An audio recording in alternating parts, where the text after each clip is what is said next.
പരിശുദ്ധാത്മാവേ സഹായക, നിരന്തരമെന്നെ സഹായിക്കണേ. പരിശുദ്ധാത്മാവേ സഹായക, നിരന്തരമെന്നെ സഹായിക്കണേ. നിത്യവും കൂടെ വസിക്കുന്നോനേ, അഭിഷേകത്തിനഗ്നി നിറച്ചിടണേ. നിത്യവും കൂടെ വസിക്കുന്നോനേ, അഭിഷേകത്തിനഗ്നി നിറച്ചിടണേ.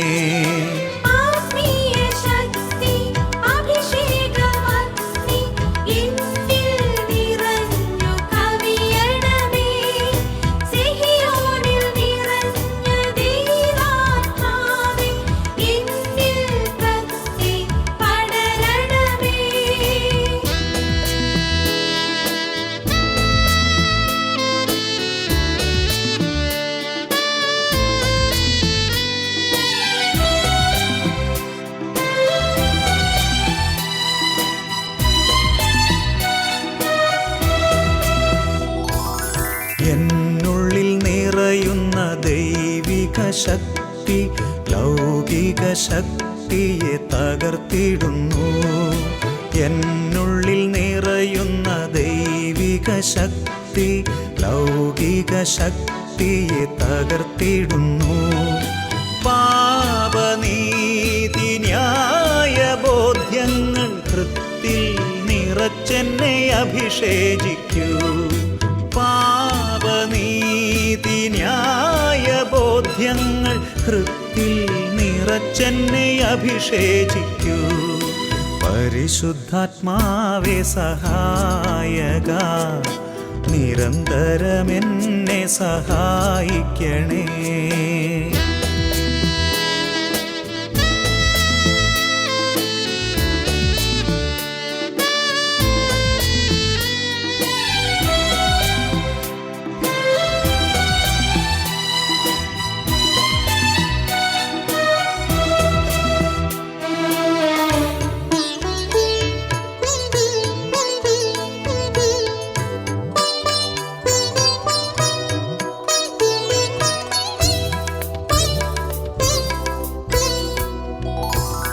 വചനം പഠിക്കുവാൻ കൃപ ചൊരിയണമേ, അനുസ്മരിച്ചിടാനും വരമരുളൂ. വചനം പഠിക്കുവാൻ കൃപ ചൊരിയണമേ, അനുസ്മരിച്ചിടാനും വരമരുളൂ. ദൈവപുത്രന് സാക്ഷ്യമേകാൻ അഭിഷേക അഗ്നിയെ ജ്വലിപ്പിച്ചിടൂ. ദൈവപുത്രനു സാക്ഷ്യമേകാൻ അഭിഷേക അഗ്നിയെ ജ്വലിപ്പിച്ചിടൂ.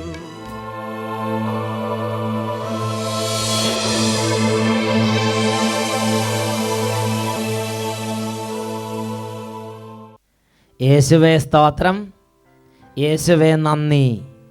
ഷാലോം ചാനലിൻ്റെ എല്ലാ പ്രേക്ഷകർക്കും യേശു ക്രിസ്തുവിൻ്റെ ധന്യനാമത്തിൽ കൃപയും സമാധാനവും.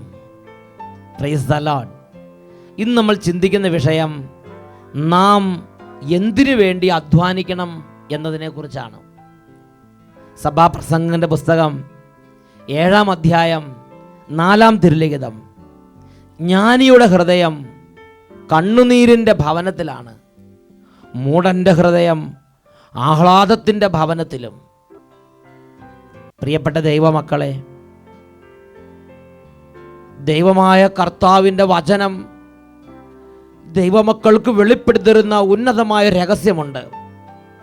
ദാനിയേൽ 11-ാം അധ്യായം 32-ാം തിരുലിഖിതം. തങ്ങളുടെ ദൈവത്തെ അറിയുന്നവർ ഉറച്ചു നിന്ന് വീര്യം പ്രവർത്തിക്കും. കഴിഞ്ഞ നാളുകളിൽ കർത്താവായ യേശുക്രിസ്തുവിൻ്റെ വചനങ്ങൾ പ്രഘോഷിക്കപ്പെട്ടപ്പോൾ ദൈവാത്മാവിന് വലിയൊരു പദ്ധതി ഉണ്ടായിരുന്നു.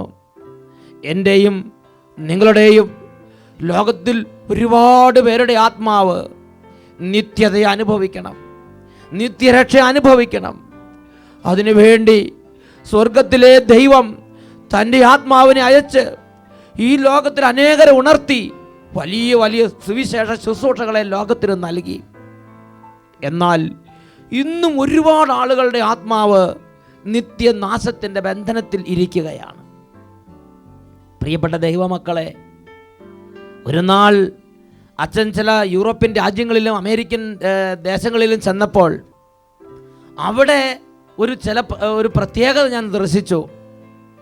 അവിടെ ആളുകൾ കഠിനമായി അധ്വാനിക്കുന്നു, നിയമങ്ങൾ അനുസരിക്കുന്നു, ഒരു മിനിറ്റ് പോലും സമയമില്ലാതെ ഓടി നടന്ന് പണിയെടുക്കുന്നു. എന്നാൽ ഈ പണിയെടുക്കുന്ന ഈ മനുഷ്യന്മാരുടെ എല്ലാം വ്യഗ്രത എന്ത് എന്ന് ഞാൻ അന്വേഷിച്ചു നോക്കി. അപ്പോൾ എനിക്ക് മനസ്സിലായി യാഥാർത്ഥ്യമുണ്ട്. ഈ വർക്കിംഗ് ഡേയ്സിൽ, വീക്ക് ഡേയ്സ് എല്ലാം അവർ കഠിനമായി അധ്വാനിച്ചിട്ട് വീക്കെൻഡ് വരുമ്പോൾ ജഡത്തിൻ്റെ വെറിക്കൂത്തുകൾക്ക് വേണ്ടി പരക്കം പായുന്ന ഒരു മഹാഭൂരിപക്ഷത്തെയാണ് എനിക്ക് കാണാൻ സാധിച്ചത്. തിന്നുക, കുടിക്കുക, ആനന്ദിക്കുക. ജീവിതത്തിൽ ആയുസ് മുഴുവൻ നന്നായിട്ട് അധ്വാനിച്ച് റിട്ടയർമെൻ്റ് ആകുമ്പോൾ കിട്ടുന്ന പെൻഷനും കിട്ടുന്ന മറ്റ് അലവൻസുകളെല്ലാം ശേഖരിച്ച് പ്രത്യേക തരത്തിലുള്ള വണ്ടികളൊക്കെ സംഘടിപ്പിച്ച് എല്ലാം വിറ്റ് വണ്ടികളൊക്കെ സംഘടിപ്പിച്ച് ഇവർ പുറപ്പെടുകയാണ്. അങ്ങനെ നാട് മുഴുവൻ ചുറ്റിക്കറങ്ങി കാണണം, കാണാവുന്നിടത്തോളം കാണണം, കേൾക്കാവുന്നിടത്തോളം കേൾക്കണം, അനുഭവിക്കാവുന്നിടത്തോളം അനുഭവിക്കണം. എൻജോയ് മാക്സിമം എൻജോയ്മെൻറ്റ്, ഇതാണ് ജീവിത ലക്ഷ്യം. ഞാൻ അവിടെയുള്ളവരോട് ചോദിച്ച്, ഇവരുടെ ആത്മാവിൻ്റെ നിത്യതയ്ക്ക് വേണ്ടി എന്തെങ്കിലും ചെയ്യുന്നുണ്ടോ? ഇവരുടെ കുടുംബത്തിലെ കാർന്നോമാരുടെ ആത്മാവിൻ്റെ നിത്യതയ്ക്ക് വേണ്ടി എന്തെങ്കിലും ചെയ്യുന്നുണ്ടോ? ഇവരുടെ മക്കളുടെ ആത്മാവിൻ്റെ നിത്യതയ്ക്ക് വേണ്ടി ഇവരെന്തെങ്കിലും ചിന്തിക്കുന്നുണ്ടോ? അപ്പോൾ അവിടെ നിന്ന് എനിക്ക് മനസ്സിലാക്കാൻ സാധിച്ചൊരു യാഥാർത്ഥ്യമുണ്ട്. ആത്മാവിൻ്റെ നിത്യതയെക്കുറിച്ച് അവർക്ക് തെല്ലും ഉത്കണ്ഠയില്ല. ഇപ്പോൾ ഈ ജീവിതം ആനന്ദിച്ച് തീർക്കുക, ഈ ജീവിതം എൻജോയ് ചെയ്ത് തീർക്കുക, എൻജോയ് മാക്സിമം എൻജോയ്മെൻറ്റ്, ഇതാണ് അവരുടെ മുദ്രാവാക്യം. പ്രിയപ്പെട്ട ദൈവമക്കളെ, അവിടെ ദൈവമായ കർത്താവിൻ്റെ സന്നിധി നിന്നപ്പോൾ ദൈവമായ കർത്താവ് എനിക്ക് വെളിപ്പെടുത്തി തന്ന ഒരു വലിയ യാഥാർത്ഥ്യമുണ്ട്. ഈ ഭൂമിയിൽ ഒരുപാട് എൻജോയ് ചെയ്തൊരു മനുഷ്യൻ, മാക്സിമം എൻജോയ് ചെയ്തൊരു മനുഷ്യൻ, ആ മനുഷ്യൻ്റെ ജീവിതത്തിൽ എല്ലാം അനുഭവിച്ചു കഴിഞ്ഞപ്പോൾ ജീവിതത്തിൻ്റെ അന്ത്യനിമിഷങ്ങൾ വന്നു. ജീവിതത്തിൻ്റെ സായാഹ്നത്തിൽ ആ മനുഷ്യൻ ലോകത്തുള്ള എല്ലാവരോടുമായി വിളിച്ചു പറയുന്ന ചില കണ്ണുനീരിൻ്റെ രഹസ്യങ്ങളുണ്ട്.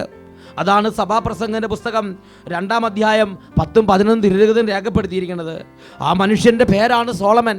അദ്ദേഹം പറഞ്ഞത് ഇങ്ങനെയാണ്: എൻ്റെ നയനങ്ങൾ അഭിലഷിച്ചതൊന്നും ഞാൻ അവയ്ക്ക് നിഷേധിച്ചിട്ടില്ല എന്ന് പറഞ്ഞാൽ, ഈ ഭൂമിയിൽ ഒരു മനുഷ്യന് കാണാവുന്നിടത്തോളം അദ്ദേഹം കണ്ടിട്ടുണ്ട്, എൻജോയ് ചെയ്തിട്ടുണ്ട്. അടുത്ത വാക്യം ഇങ്ങനെ പറയണത്: ഞാൻ അനുഭവിക്കാത്ത സുഖങ്ങളില്ല, കിട്ടാവുന്നതിൻ്റെ പരമാവധി സുഖങ്ങൾ അനുഭവിച്ച്.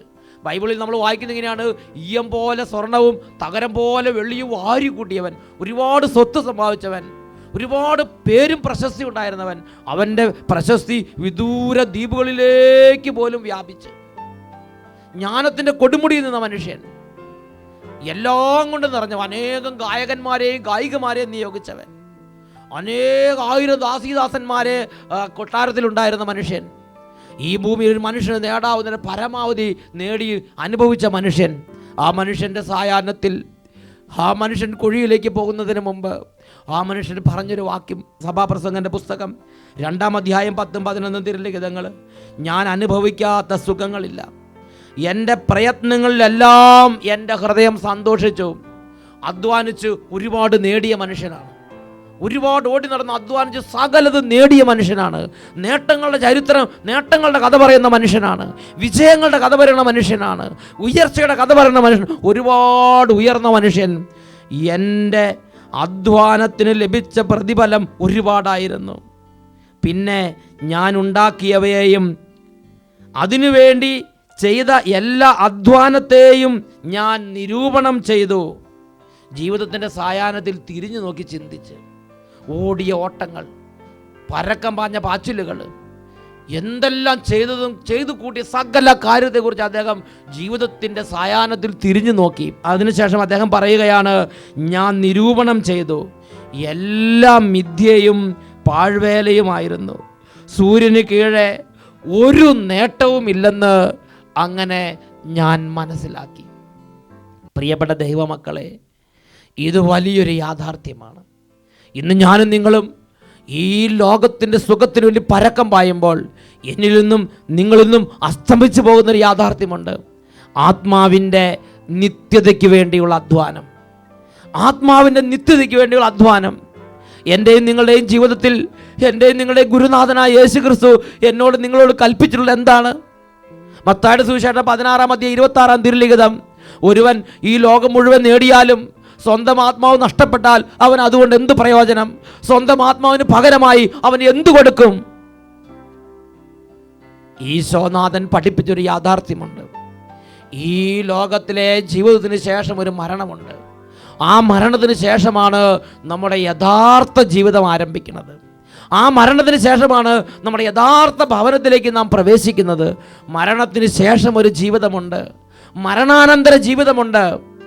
ഞാനും നിങ്ങളും ഈ ഭൂമിയിൽ യേശുക്രിസ്തുവിൻ്റെ വചനങ്ങളെ പാലിച്ച് ജീവിച്ചാൽ, ആത്മാവിൻ്റെ പാപക്കറകളിൽ നിന്ന് യേശുക്രിസ്തുവിൻ്റെ നാമത്തിൽ പാപങ്ങൾ ഏറ്റുപറഞ്ഞ് അനുതപിച്ച് ഉപേക്ഷിച്ച് ഇവിടെ വിശുദ്ധ ജീവിതം നയിച്ചാൽ, സ്വർഗത്തെ ലക്ഷ്യമാക്കി ജീവിച്ചാൽ, മത്തായിയുടെ സുവിശേഷത്തിൽ 13-ാം അധ്യായം അതിൽ 43-ാമത്തെ തിരുലിഖിതത്തിൽ കർത്താവ് പഠിപ്പിക്കുകയാണ്, അപ്പോൾ നീതിമാന്മാർ തങ്ങളുടെ പിതാവിൻ്റെ രാജ്യത്തിൽ സൂര്യനെ പോലെ പ്രശോഭിക്കും, കേൾക്കാൻ ചെവിയുള്ളവൻ കേൾക്കട്ടെ. അപ്പോൾ നീതിമാന്മാർ തങ്ങളുടെ പിതാവിൻ്റെ രാജ്യത്തിൽ സൂര്യനെ പോലെ പ്രശോഭിക്കും, കേൾക്കാൻ ചെവിയുള്ളവൻ കേൾക്കട്ടെ. ഈ ഭൂമിയുള്ള ജീവിതം ഒരുപാട് വേഗത്തിൽ വേഗത്തിൽ വേഗത്തിൽ വേഗത്തിൽ കടന്നു പോകും. ദിനങ്ങളും കാലങ്ങളും മണിക്കൂറുകളും സെക്കൻഡുകളും പാഞ്ഞു പോകും. ഞാനും നിങ്ങളും നിത്യതയ്ക്ക് വേണ്ടി സമ്പാദിക്കാനുള്ള മണിക്കൂറുകളും ദിവസങ്ങളും കാലങ്ങളുമാണ് കടന്നു പോയിക്കൊണ്ടിരിക്കുന്നതെന്ന് എൻ്റെ പ്രിയ പൈതലേ, ഇന്ന് ഞാനും നിങ്ങളും മനസ്സിലാക്കണം. ഞാനും നിങ്ങളിത് മനസ്സിലാക്കണം. എന്നാൽ ഈ ലോകത്തിൽ ജഡത്തിന് സുഖത്തിന് വേണ്ടിയുള്ള ആത്മാവ് നമ്മൾ അടിമപ്പെടുത്തിയാൽ, സുഖലോലുപതിൻ്റെ ആത്മാവ് അടിമപ്പെടുത്തിയാൽ, ജഡസുഖങ്ങൾക്ക് വേണ്ടിയുള്ള ആത്മാവ് അടിമപ്പെടുത്തിയാൽ, പിന്നെ ആത്മാവിൻ്റെ നിത്യതയെക്കുറിച്ച് ചിന്തിക്കാൻ പറ്റാത്ത വിധം നമ്മൾ അന്ധരായി മാറും. അന്ധതയുടെ ആത്മാവ് നമ്മളെ മേൽ ബാധിക്കും. ഈ ഭൂമിയിലെ ജീവിതത്തിന് അപ്പുറത്തേക്ക് ചിന്തിക്കാൻ പറ്റാത്ത വിധം ഇന്ന് ഞാനും നിങ്ങളും ജീവിക്കുന്ന ഈ ഭൂമിയിൽ, ഈ ഭൂതലത്തിൻ്റെ പരപ്പിൽ കോടിക്കണക്കിന് ആത്മാക്കളെ സാത്താൻ ബന്ധിച്ചു കഴിഞ്ഞു. അങ്ങനെ ബന്ധിക്കപ്പെട്ട് കഴിഞ്ഞാൽ അവരിലൊരു പ്രത്യേക സ്വഭാവം രൂപപ്പെടും. അത് ഉൽപ്പത്തിയുടെ പുസ്തകത്തിൽ ലോത്തിൻ്റെ കുടുംബാംഗങ്ങളിൽ ദൈവം ഇടപെട്ടപ്പോൾ അവർ പ്രകാശിപ്പിച്ചു.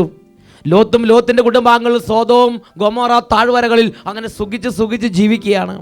അവിടെ ഒരുപാട് നേട്ടങ്ങളുണ്ടാക്കി, അവിടെ ഒരുപാട് സാമ്രാജ്യങ്ങൾ പണിത്, അവിടെ ഒരുപാട് കൊട്ടാരങ്ങൾ പണിത്, അങ്ങനെ സുഖിച്ച് ജീവിക്കുമ്പോൾ ഇതാ ദൈവ ന്യായവിധിക്കായ പട്ടണത്തിലേക്ക് വരികയാണ്. ആ പട്ടണത്തിന് മേൽ ദൈവത്തിൻ്റെ പ്രത്യേക ഇടപെടൽ ഉണ്ടാവുകയാണ്. ആ പട്ടണത്തിൻ്റെ പാപം ദൈവസന്നിധിയിലേക്ക് ഉയർന്നു. ആ പട്ടണത്തിൻ്റെ പാപം ദൈവസന്നിധി നിലവിളിച്ചു.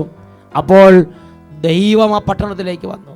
എന്നാൽ ലോത്തിനോടും ലോത്തിൻ്റെ കുടുംബത്തോടും ദൈവത്തിന് കരുണ തോന്നി. ദൈവം ലോത്തിനെയും ലോത്തിൻ്റെ കുടുംബത്തെയും ആ നാശത്തിൻ്റെ താഴ്വരന്ന് രക്ഷിക്കാൻ ആഗ്രഹിച്ച് തൻ്റെ ദൂതന്മാരെ അങ്ങോട്ട് അയച്ച്, ദൂതന്മാർ വന്ന് നിത്യനാശത്തിൻ്റെ താഴ്വരയെക്കുറിച്ച് മുന്നറിയിപ്പ് നൽകി.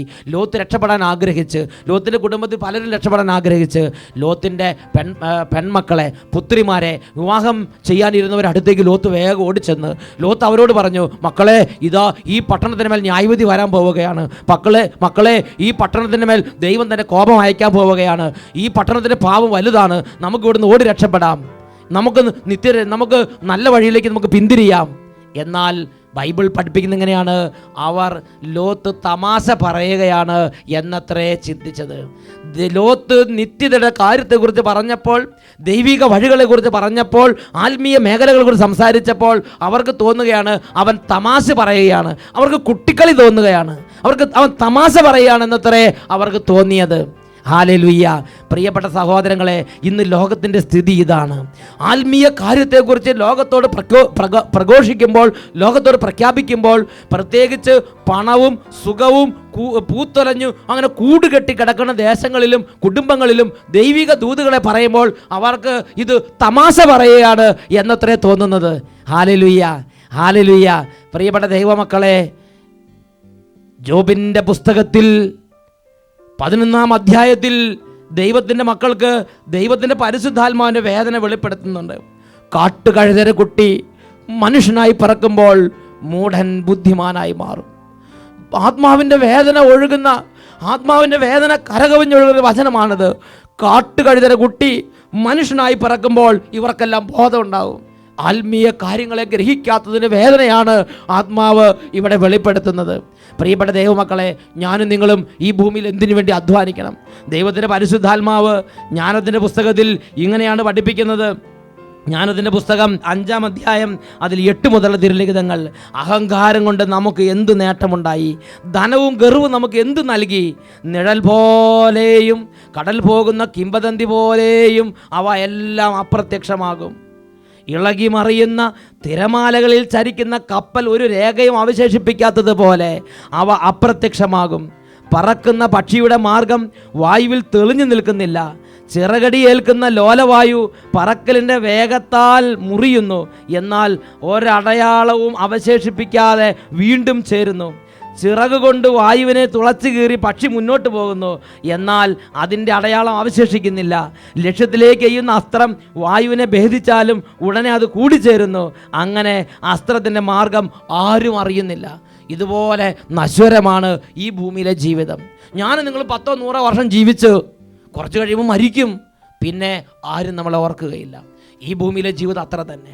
ഇതിനു മുമ്പ് എത്രയോ വലിയവർ ജീവിച്ച്, എത്രയോ മഹാന്മാർ ജീവിച്ച്, എത്രയോ രാജാക്കന്മാർ ജീവിച്ച്, എത്രയോ വലിയ മഹാരഥന്മാർ കടന്നുപോയി.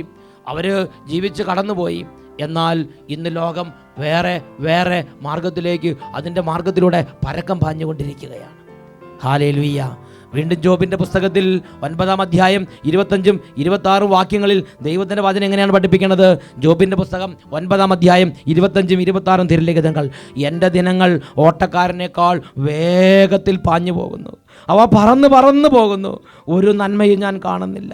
ഈറ്റ കൊണ്ടുള്ള ഓടവള്ളം പോലെയും ഇരയെ റാഞ്ചുന്ന കഴുകനെ പോലെയും അവ കടന്നു പോകുന്നു. ആർക്കും വേണ്ടി അത് കാത്തു നിൽക്കുന്നില്ല, അത് വേഗത്തിൽ മുന്നോട്ട് പോകുന്നു. എൻ്റെയും നിങ്ങളുടെ ജീവിതത്തിൻ്റെ ഓരോ ദിവസങ്ങളും അങ്ങനെ തന്നെ. ഞാനും നിങ്ങളും നിത്യതയ്ക്ക് വേണ്ടി അധ്വാനിച്ചാലും അധ്വാനിച്ചില്ലെങ്കിലും ഈ ദിവസങ്ങളെല്ലാം പെട്ടെന്ന് കടന്നു പോകും. പ്രിയപ്പെട്ട പൈതലേ, ഇന്ന് എൻ്റെയും നിങ്ങളുടെ ജീവിതത്തിൻ്റെ വ്യഗ്രത എന്താണ്? കൊരിന്ത്യക്കാർക്ക് എഴുതിയ 1-ാം ലേഖനത്തിൽ 8-ാം അധ്യായം 2-ാമത്തെ വാക്യത്തിൽ പരിശുദ്ധാത്മാവ് മറ്റൊരു വേദന അറിയിക്കുന്നു. അതിങ്ങനെയാണ്: അറിവുണ്ടെന്ന് ഭാവിക്കുന്നവൻ അറിയേണ്ടത് അറിയുന്നില്ല, അറിവുണ്ടെന്ന് ഭാവിക്കുന്നവൻ അറിയേണ്ടത് അറിയുന്നില്ല. ഈ നിമിഷങ്ങളിൽ നമുക്ക് കർത്താവിനോട് പ്രാർത്ഥിക്കാം. ഓ ദൈവമേ, ഈ ഭൂമിയിൽ ആത്മാവിൻ്റെ നിത്യതയ്ക്ക് വേണ്ടി അധ്വാനിക്കാൻ ഞങ്ങളുടെ ദിവസങ്ങളുടെ ഓരോ മണിക്കൂറുകളെയും മിനിറ്റുകളെയും സെക്കൻഡുകളെയും അവിടുന്ന് അഭിഷേകം ചെയ്തു തരണമേ. ആത്മാവിൻ്റെ നിത്യതയെക്കുറിച്ച് ഗൗരവത്തിൽ ചിന്തിക്കാനുള്ള അഭിഷേകം തരണമേ കർത്താവേ. അതിന് തടസ്സമായി ആത്മാവിൻ്റെ നിത്യതയെക്കുറിച്ചും സ്വർഗത്തെക്കുറിച്ചും സ്വർഗരാജ്യത്തെക്കുറിച്ചും നിത്യരക്ഷയെക്കുറിച്ചും ചിന്തിക്കുമ്പോൾ അത് തമാശാണ്, അത് വെറുതെയാണ്, അത് പാഴ്വേലയാണ്, അങ്ങനെയൊന്നുമില്ല. ഇങ്ങനെയുള്ള മൂഢചിന്തകൾ തരുന്ന എല്ലാ അരൂപികളെയും ഞങ്ങളിൽ നിന്നും, ഞങ്ങളുടെ കുടുംബത്തിൽ നിന്നും, ഞങ്ങളുടെ മക്കളുടെ ജീവിതങ്ങളിൽ നിന്നും അവിടുന്ന് ആട്ടിപ്പായിക്കണമേ കർത്താവേ. Hallelujah, hallelujah, hallelujah. എല്ലാ അന്ധത്തിൻ്റെ അരൂപികൾ യേശുവിന്റെ നാമത്തിൽ വിട്ടുപോകട്ടെ. എല്ലാ തരത്തെ വിപരീത അരൂപികളും നിത്യനാശത്തിന് വേണ്ടി ആത്മാക്കളെ നിത്യമായി കെട്ടിയിട്ടിരിക്കുന്ന എല്ലാ ചങ്ങലകളും എല്ലാ അരൂപിയുടെ ബന്ധനങ്ങളും യേശുവിന്റെ നാമത്തിൽ ഇപ്പോൾ വിട്ടുമാറി പോകട്ടെ. Hallelujah, hallelujah, hallelujah. യേശുവേ ആരാധന, ആരാധന. യേശുവേ സ്തോത്രം, യേശുവേ നന്ദി, യേശുവേ സ്തോത്രം, യേശുവേ നന്ദി. Praise the Lord. ഹല്ലേലൂയ.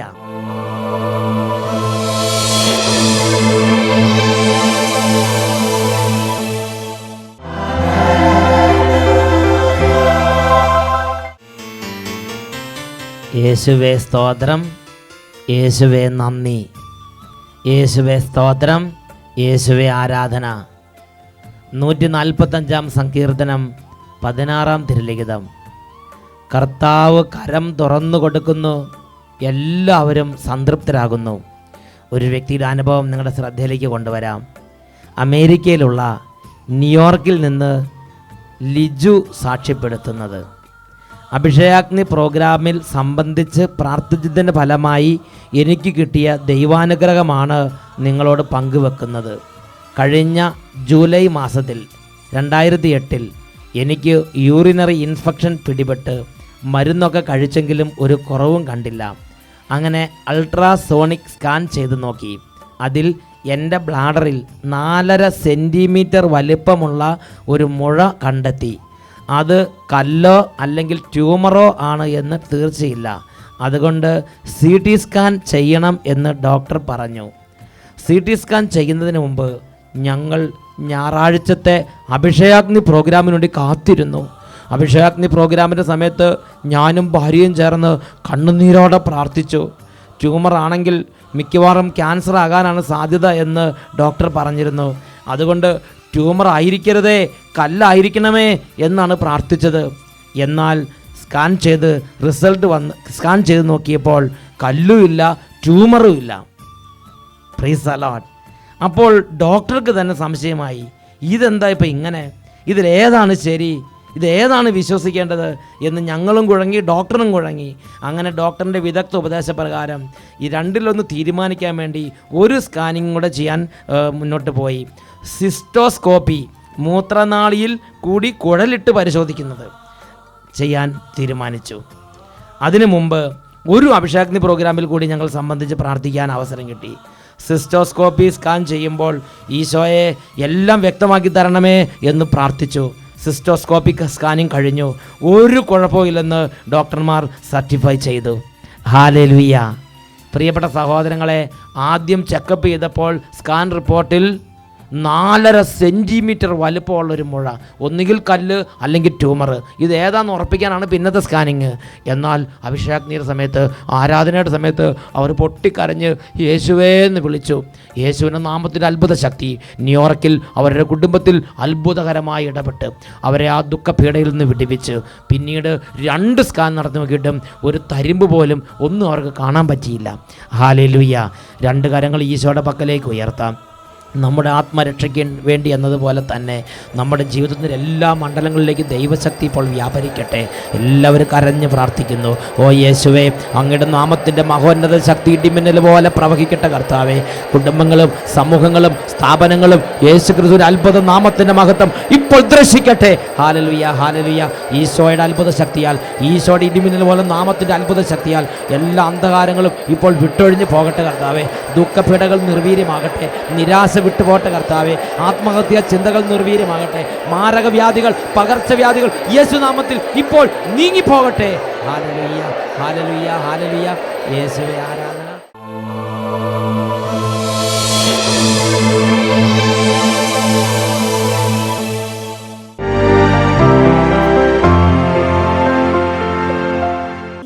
കുഞ്ഞുമോൾ, ഞാൻ അടിമാലിയിൽ നിന്ന് വരുന്നു. അടിമാലിയിൽ നിന്നാണ് കുഞ്ഞുമോൾ സഹോദരി വരുന്നത്. എനിക്ക് ഒരു 5-8 വർഷമായിട്ട് അതിശക്തമായ നടുവേദനയായിരുന്നു. അപ്പോൾ ഞാൻ 1.5 വർഷത്തിനുള്ളിൽ പോയി സ്കാൻ ചെയ്തു. അപ്പോഴാണ് പറഞ്ഞത് ബോൺ ക്യാൻസർ എന്നുള്ളത്. അപ്പോൾ എൻ്റെ നട്ടലിൽ നിന്ന് ഇങ്ങനെ പൈപ്പ് എടുത്തുകൊണ്ടിരിക്കുകയായിരുന്നു. അപ്പോൾ എനിക്ക് ഇന്നലെ ഹോസ്പിറ്റലിൽ പോയി എനിക്ക് പൈപ്പ് എടുക്കേണ്ട ദിവസമായിരുന്നു. അപ്പോൾ ഞാൻ ഇന്നലെ ഇവിടുന്ന് നേരത്തെ പോയിട്ട് എറണാകുളം ഒരു ഡയഗ്നോസ്റ്റിക് സെൻ്ററിൽ ചെന്ന് ഇങ്ങനെ എനിക്ക് മരുന്ന് വയ്ക്കണം, അപ്പോൾ എനിക്കൊന്ന് സ്കാൻ ചെയ്യണമെന്ന് പറഞ്ഞിരുന്നു. അപ്പോൾ സ്കാൻ ചെയ്തപ്പോൾ ഡോക്ടർ എന്നെ നെട്ടിപ്പോയി, മോളെ അങ്ങനെ ഒരു അസുഖം ഇവിടെ കാണുന്നില്ലല്ലോ എന്ന് പറഞ്ഞു. ഇന്നലെ പറയാണ് അങ്ങനത്തെ അസുഖം കാണാനില്ലെന്ന്. കഴിഞ്ഞ വെള്ളിയാഴ്ച നട്ടലിന്റെ അവിടെ പഴുപ്പ് കുത്തിയെടുക്കുന്ന അവസ്ഥയായിരുന്നു. അപ്പൊ ഇന്നലെ പഴുപ്പ് കുത്തിയെടുക്കേണ്ട ദിവസമായിരുന്നു. ഇന്നലെ ചെന്നപ്പം പഴുപ്പ് അവിടെ കാണാനില്ല. സ്കാൻ ചെയ്തു, വേണ്ട ടെസ്റ്റ് എല്ലാം ചെയ്തു. ഡോക്ടർ തന്നെ ഞെട്ടിയിട്ട് പറയാണ്, എൻ്റെ മകളെ ആ രോഗം ഇവിടെ കാണാനില്ലല്ലോ എന്ന്. അടിമാലിയിൽ നിന്ന് വന്ന സഹോദരി ഇന്നലെ ഈ സമയത്ത് ഇവിടെ കരഞ്ഞ് പ്രാർത്ഥിച്ചതിന് ശേഷമാണ് പോയി ടെസ്റ്റ് ചെയ്തത്. അപ്പോഴാണ് ആ രോഗം 2 വർഷമായ ക്യാൻസർ രോഗം, അസ്ഥി സംബന്ധമായ ക്യാൻസർ രോഗം, ബോൺ ക്യാൻസർ 2 വർഷം ഉണ്ടായിരുന്നാണ്. പഴുപ്പ് കുത്തിയെടുത്തുകൊണ്ടിരുന്ന രോഗിയായിരുന്നു. ഇന്നലെ അത് കാണാനില്ല. ആ രോഗം അവിടെ അപ്രത്യക്ഷമായി പോയി. ഹല്ലേലൂയ. എൻ്റെ പേര് നൈസി. ഞാൻ എടത്തനാട്ടുകരയിൽ നിന്ന് വരുന്നു. എനിക്ക് കഴിഞ്ഞ ഓഗസ്റ്റിലായിരുന്നു എനിക്ക് വയറിനൊക്കെ ഭയങ്കര വേദനയായിട്ട് ഞാൻ ഡോക്ടറെ ചെന്ന് കണ്ടപ്പോൾ ഡോക്ടർ പറഞ്ഞു യൂട്രസിനകത്ത് മുഴയാണെന്ന് പറഞ്ഞു. അത് കഴിഞ്ഞപ്പോൾ ഡോക്ടറെ കാണിച്ചു. ഡോക്ടർ പറഞ്ഞു അത് ഓപ്പറേഷൻ ചെയ്യണം, യൂട്രസ് റിമൂവ് ചെയ്യണമെന്ന് പറഞ്ഞു. അതനുസരിച്ച് ഞങ്ങൾ ഒക്ടോബർ 11 ഡേറ്റൊക്കെ ഫിക്സ് ചെയ്തു. അപ്പോൾ എനിക്ക് തന്നെ തോന്നി എനിക്കൊരു ധ്യാനം കൂടിയിട്ട് ഞാൻ എന്തായാലും ഓപ്പറേഷത്തിന് പോകുന്നതെന്ന് തോന്നിയിട്ട് ഞാൻ ഇവിടെ വന്നൊരു ധ്യാനം കൂടിയിട്ട് ചെന്ന് കഴിഞ്ഞിട്ട് എനിക്കൊരു കുഴപ്പമില്ലായിരുന്നു. എൻ്റെ വേദനയൊക്കെ എനിക്ക് കുറഞ്ഞ പോലെ തോന്നി. ഞങ്ങൾ സ്കാൻ ചെയ്തപ്പോൾ ആ മുഴ കുറച്ച് പകുതിയായി തന്നെ കുറഞ്ഞു. ആദ്യം ഒരു വലിയ തേങ്ങയുടെ മുഴുപ്പായിട്ടേ വന്നായിരുന്നു, പിന്നെ അതിൻ്റെ ഒരു പകുതിയായിട്ട് അത് മുഴ കുറഞ്ഞു. ഞാനത് വിചാരിച്ചിട്ട് പിന്നെ അന്ന് വന്ന് സാക്ഷ്യം പറയുന്നില്ല, കുറഞ്ഞിട്ടേ ഉള്ളൂ, എന്നാൽ കുറച്ചും കൂടി പൂർണ്ണമായിട്ട് മാറട്ടെ വിചാരിച്ചു നിന്ന്. പിന്നെ കഴിഞ്ഞ മാസം 23-ാം തീയതി പോയി സ്കാൻ ചെയ്ത് നോക്കുമ്പോൾ എൻ്റെ യൂട്രസിൽ ഒരു മുഴയില്ല. അപ്പോൾ യേശു തന്ന എനിക്ക് വലിയ അനുഗ്രഹത്തിൽ ഞാൻ എല്ലാവരുടെയും മുമ്പിൽ സാക്ഷ്യപ്പെടുത്തുന്നു. യേശുവേ നന്ദി. Praise the Lord. യേശുവേ സ്തുതി. പ്രിയപ്പെട്ട സഹോദരങ്ങൾ, തേങ്ങാട് എത്രയും വലിപ്പമുള്ള മുഴയുണ്ടായിരുന്നെന്നാണ് പറയണത്. പക്ഷേ ഇവിടെ ഒന്ന് ധ്യാനം കൂടിയതിന് ശേഷം ഓപ്പറേഷൻ നടത്താമെന്ന് വിചാരിച്ചു. ധ്യാനം കൂടിയതിന് ശേഷം പോയി നോക്കി കഴിഞ്ഞപ്പോൾ മുഴ പകുതി അടിച്ചുങ്ങി. ഏതാനും ദിവസങ്ങൾ കഴിഞ്ഞപ്പോൾ മുഴ അപ്രത്യക്ഷമായി. ഈ സഹോദരിയെ കർത്താവ് അത്ഭുതകരമായിട്ട് സൗഖ്യപ്പെടുത്തി. ഹല്ലേലൂയ.